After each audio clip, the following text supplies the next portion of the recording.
¿Qué tal? ¿Cómo están? Buenas tardes con todos. Esto es Psicoanálisis con Contreras. Hoy vamos a hablar con otra colega. Ella es de Capital Federal, Argentina.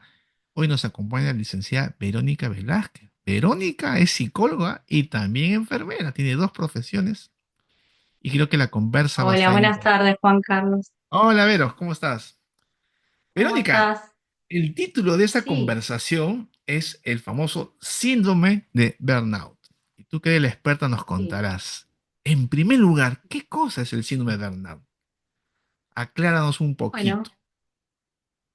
Bueno, bueno, para ponerlo en palabras sencillas, el burnout es una respuesta, ¿no?, de la persona al estrés laboral sostenido de forma crónica, ¿no? A lo largo del tiempo. Bueno, podemos también recordar que la demanda laboral, por lo menos acá, ¿no? En lo que es Argentina, hoy los profesionales, los trabajos, por situación económica, entonces hay algo de la sobrecarga, ¿no? De una sobrecarga laboral. La mayoría de las personas, al no llegar con el tema económico a fin de mes, asumen diferentes puestos laborales, Imagino. algunos con mayor demanda, otros con menor demanda. Particularmente el personal de salud se vio muy afectado en lo que es durante la pandemia. eh, Así que, bueno, es un síndrome que presenta una sintomatología donde la fatiga crónica es uno de los primeros síntomas. Después se presenta también sintomatología tanto psicológica como física, ¿no? El cansancio extremo, la falta de sueño o una tendencia a tener más sueño. Mm, em, Presenta también a nivel físico contracturas, a nivel musculoesquelético, cefaleas, cervicalgias, todo esto a nivel físico. Y tanto a nivel psicológico hay, digamos, lo que son síntomas del orden de la autoestima baja, eh, todo sintomatología que afecta alguna manera en el rendimiento de la persona a nivel laboral por un lado, ¿no? Y en su vida particular también. Verónica, ¿y cómo llega ese paciente? Digamos, ¿es consciente de la afectación? ¿Lo identifican los profesionales de salud? Cuéntanos un poco el circuito, cómo llega a la consulta. Bueno, el paciente cuando llega a consulta generalmente llega porque no puede dar más de sí, porque tiene una mirada negativa puesta sobre lo que es, a veces hablamos de la vocación, ¿no? Que no es un constante, pero se pone en duda, ¿no? De algo a que por ahí dedicó muchos años de su vida Mm. y desde una mirada negativa encuentra que aquello a que dedicó su vida, donde realiza su actividad laboral, bueno, lo ve de manera negativa. Por otra parte, otro de los síntomas es la mirada como un objeto, ¿no? De quien recibe la atención de parte de un profesional de salud en este caso. El burnout se puede visibilizar tanto en la población de personal de salud, enfermeros, médicos, psicólogos, psiquiatras, también en docentes, está muy estudiado. Y por otro lado, bueno, hay estudios en call center, que son centros donde hay alta demanda de atención, de prestación de servicios. Y bueno, hay estudios en otros ámbitos ya hoy en día. Oye, Verónica, ¿verdad? Y hablando de estudios, sé que me contaron, tú has hecho una investigación, ¿no? De burnout en profesionales de la salud, en enfermeras, en el famoso post-confinamiento. Cuéntanos un poquito de esa investigación, me parece interesante. Sí. Bueno, la pandemia fue un hecho de total incertidumbre que cambió los protocolos para trabajar, ¿no? En los centros de salud. El personal de enfermería, bueno, fue una de las primeras líneas de intervención en la atención, estando totalmente expuesto, ¿no? Digamos, no era personal que podía dejar su puesto laboral. Acá en Argentina hubo un confinamiento prolongado. Hoy en día Mm, se están haciendo estudios con respecto a las consecuencias, ¿no? de este confinamiento. Bueno, mi estudio particularmente lo hice en febrero 2023, una vez que terminó, sobre una población de aproximadamente 100 enfermeras. El mm, resultado fue el que el 25% presentaban síndrome de burnout. También se relaciona un poco con la carga de trabajo, porque la carga de trabajo, ¿no? Que es la relación entre lo que uno puede, ¿no? dar en su puesto laboral y las demandas del puesto laboral. mm, Bueno, se exacerbaron durante la pandemia, por lo menos acá en Argentina se cambiaban los protocolos de manera diaria. O sea, vos ibas a la guardia y al otro día de repente, bueno, se cambió la manera de hacer el triage, la manera del lugar donde se va a atender al paciente, ¿no? La incorporación de elementos de protección. eh, bueno, todos factores que hacen que de repente haya mm. una carga del trabajo, ¿no? Dentro de lo que es el burnout hay dimensiones, ¿no? De lo que afecta, que uno es el agotamiento emocional, después la despersonalización, que es, digamos, la parte psicopatológica del burnout, y por otro lado, la falta de la realización personal, ¿no? Esto de cómo su imagen, la persona, siente que no tiene satisfacción al hacer ese trabajo, que quizás estudió toda su vida para eso, ¿no? O sea, se dedica Mm. activamente a eso. Vero, cuéntanos un poco, para la gente que tal vez no es psicóloga ni especialista, cuando tú hablas de despersonalización, ¿qué estás tratando de decir? Para un lenguaje más Bueno, claro. es esto un poco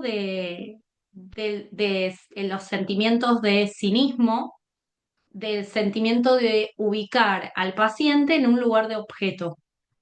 ¿No? Es como, más allá, hay algo de la disociación instrumental que cualquier, eh, digamos, trabajador puede con su puesto laboral disociar, ¿no? Me involucro, pero ¿hasta dónde? Mm, ¿No? Eso lo utilizamos a modo de protección. Acá directamente se lo trata como un objeto, ¿no? Como una mirada, un sentimiento negativo en el caso, digamos, donde yo estudié, hacia los pacientes. ¿No? Hay algo de la afectividad, ¿no? Que está totalmente inhibido. Verónica, mira, me has hecho pensar por ocasiones de confidencialidad, no puedo entrar en detalles, pero, por ejemplo, me acuerdo de los médicos que he atendido en el Ujú. campo ya psicoanalítico, en la terapia, es no llamarlos por su nombre, no mirarlos a los ojos, no estrechar Sí, mucho vínculo con el paciente, como medidas. Y la situación extrema era el momento en que emergencia ya no sabían qué hacer con tantos pacientes a la vez o sí, a quién le dan el oxígeno. Si es más joven, si resiste más, el compromiso pulmonar del 30%. Entonces ellos decidían quién vive y quién muere. Bueno, los médicos y las malas directivas, pues al campo de las técnicas, las enfermeras. Eso pasó en el Perú. Pero me imagino que en el ah, caso que tú investigaste, ¿cuáles eran las situaciones límites a las que estaban enfrentando tus colegas, las enfermeras? Si nos puedes claro. contar un Bueno, poquito. sí. Particularmente, yo estoy en una clínica privada donde nosotros no nos faltaron los insumos. Sí, la demanda llegó a ser tan grande que los pacientes se tenían que internar muchas veces en un hospital público, ¿no? Teniendo una clínica privada. Eh, pero, por ejemplo, en lo que fue hospitales a nivel del interior del país o lo que fue en el ámbito de la provincia de Buenos Aires, hubo sí en un principio faltante de lo que son los elementos de protección. Entonces, por un lado, pacientes que estaban conectados a un respirador no podían entrar a ser atendidos justamente porque faltaban los elementos de protección, ¿no? En un principio no se sabía el riesgo real de esto, del alcance de la enfermedad, ¿no? Del COVID, eh, cuáles eran realmente la mortalidad que podía tener el virus. Bueno, hubo muchos muertos, por lo menos acá en Argentina. Sí, obviamente en el interior del país, en lugares donde había pocas camas de terapia, seguro. bueno, se les daba un tiempo y si no se recuperaban, sí, claramente se decidía. Hay Ujú. con quién se podía seguir y quién no, sino para dejarle la cama a otra persona. Sí, fueron Verónica, cosas que y pasaron en la pandemia. y en tu caso, ¿tú te acuerdas tal vez de algún caso que se pueda contar, obviamente, salvaguardando el anonimato de la persona que te haya dejado una honda huella, impresión en esa etapa tan dura del COVID? Sí. Bueno, particularmente donde yo trabajo, falleció un compañero. Este compañero, bueno, era una persona joven, 45 años, y bueno, hacía muchos años que trabajaba con nosotros, El había enfermero. tenido un antecedente. Sí, no, él era un personal de farmacia, pero trabajamos en equipo, ¿no? Y bueno, él, si bien le había resurgido algo de una enfermedad que ya había tenido con anterioridad, el tema es, bueno, cuando se contagia de COVID fue fulminante, fue muy poco tiempo y falleció atendiéndose en la misma clínica, ¿no? Pero bueno, como escenas, como ahí fue un vacío enorme para todo el personal. eh, Me acuerdo, Darío es su nombre. Y por otro lado, los pacientes, ¿no? Que también ingresaban o cuando ya sabían que ingresaban con muy mala mecánica respiratoria, bueno, iban a ser intubados y se lo comunicaban, ¿no? La angustia del paciente en ese momento de no querer intubarse o no, pero no había más opción, porque la realidad era que, bueno, se leía y se sabía que por ahí podías entrar en la terapia y no recuperarte. Así que, bueno, Pero, fue bastante duro y también, bueno, por ahí yo en la guardia lo vivía en el momento y los pacientes se iban, ¿no? A terapia, pero creo que, por ejemplo, habrá sido más cruento también el impacto en la propia terapia para los que trabajan dentro de una terapia.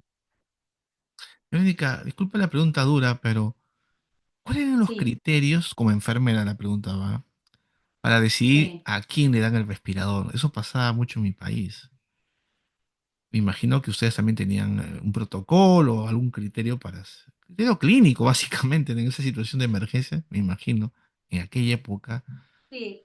Mira, a ver, ya te digo, yo estoy más en lo que es la guardia, pero a nivel de terapia igualmente ya con las tomografías donde se veían en qué estado estaba el pulmón, ¿no? Y los laboratorios que marcaban la oxigenación a nivel en sangre, con eso se tenía un panorama. Y después no había tantos pacientes de edad grande, porque la mayor mortalidad se dio en personas no muy de edad muy grandes, o sea, personas de edad media.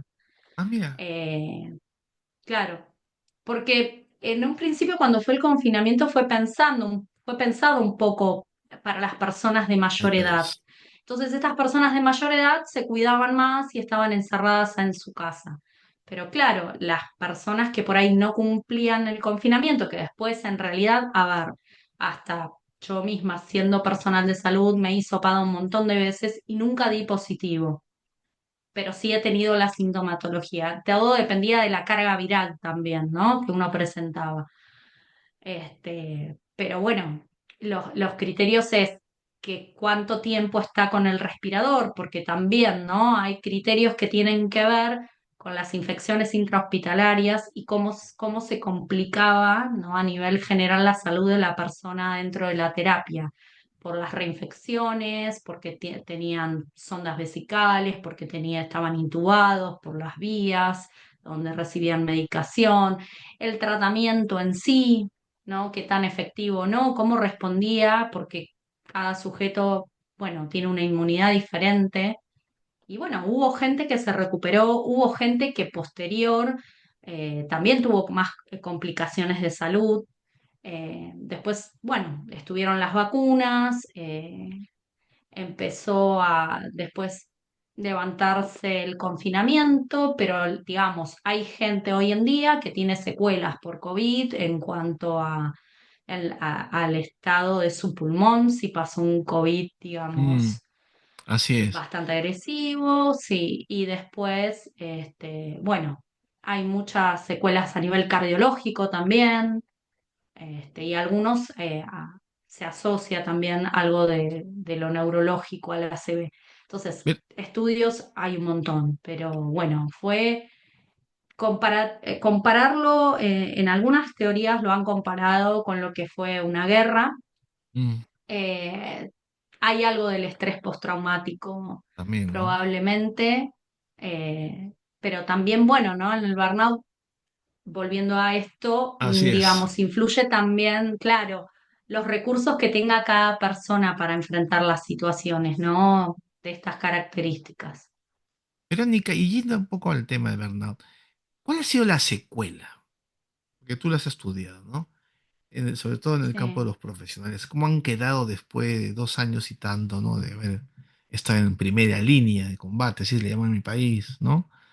Y con Ujú. el número de muertos de médicos y enfermeras, que fue grande en mi país. No sé cómo habrá sido en Argentina. Ya me contarás.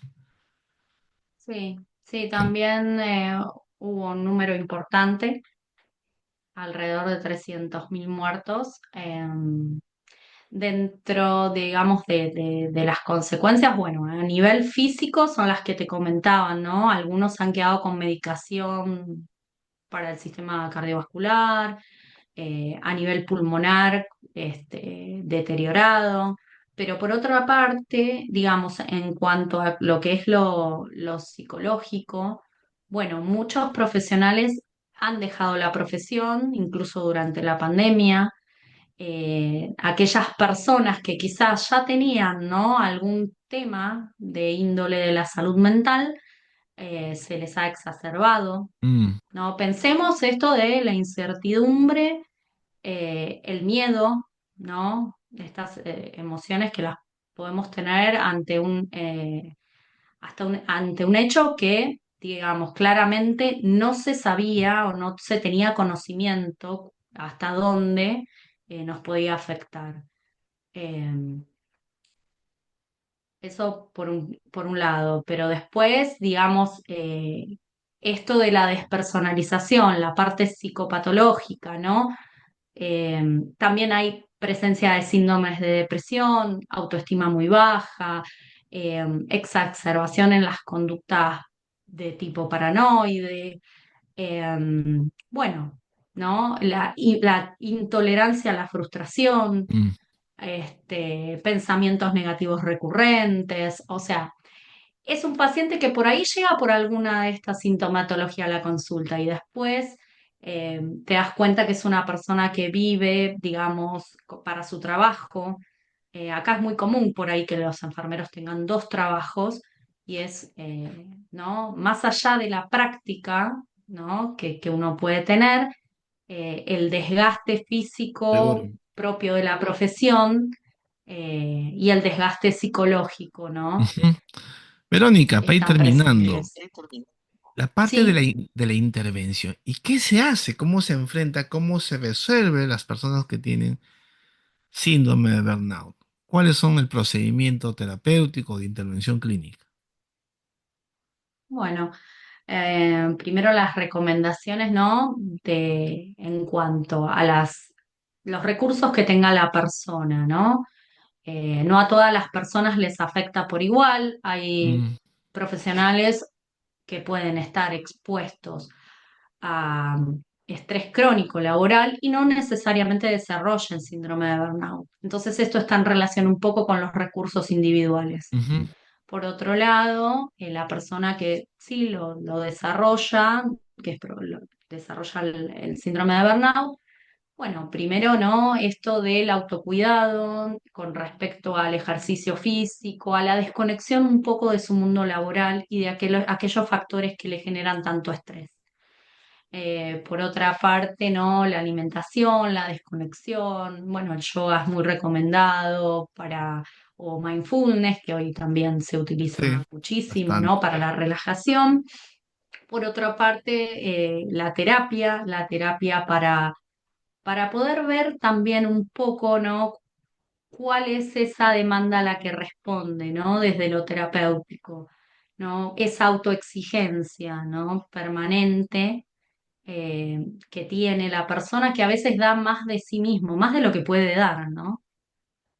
Entonces, Perfecto. bueno, para justamente trabajar esto es como el enfoque desde diferentes aspectos y entre ellos la terapia. Bueno, Verónica, tenemos que terminar. La última pregunta. ¿Qué consejo darías a la gente joven, profesional, que esté interesado en estudiar este interesante síndrome?